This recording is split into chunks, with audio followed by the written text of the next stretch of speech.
అఖండ cinema అనుకోకుండా వాయిదా పడింది కదా, అప్పటికే పబ్లిసిటీ ప్రోగ్రామ్స్ అన్ని అయిపోయాయి, అన్ని భాషల్లో కూడా ఇంటర్వ్యూలు ఇచ్చేశారు కదా. ఇప్పుడేమో 12వ తారీఖున రిలీజ్ అవుతుంది అని లేటెస్ట్గా డేట్ కన్ఫర్మ్ అయింది. మరి ఎట్లాగా పబ్లిసిటీ? యూనిట్కి ఈ క్వశ్చన్కి సమాధానం చాలా సింపుల్గా వచ్చేసింది తెలుసా.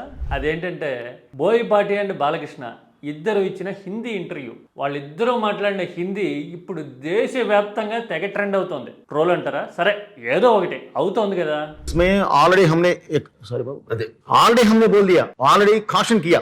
చూశారు కదా, హమే కాషన్ కియా అని బోయపాటి మాట్లాడిన స్టైల్ని ఇప్పుడు ప్రతి ఒక్కళ్ళు రీమిక్స్ చేయటము, అన్ని భాషల్లోనూ దీని గురించే ట్రోల్ చేయడం కనబడుతూ ఉంటే అఖండాకి ఇంతకు మించిన పబ్లిసిటీ ఉండదేమో అని అనిపిస్తూ ఉంది. అన్నట్టు భాష రానప్పుడు పబ్లిసిటీ విషయంలో మరీ కాస్త జాగ్రత్త తీసుకుని ఉండాల్సిందేమో. అయినా నవ్వుతారనో ట్రోల్ చేస్తారనో లేకపోతే ఎవరేమనుకుంటారనో ఆలోచిస్తే గనక ఆ కాంబినేషన్కి అసలు స్పెషాలిటీ ఏముంది?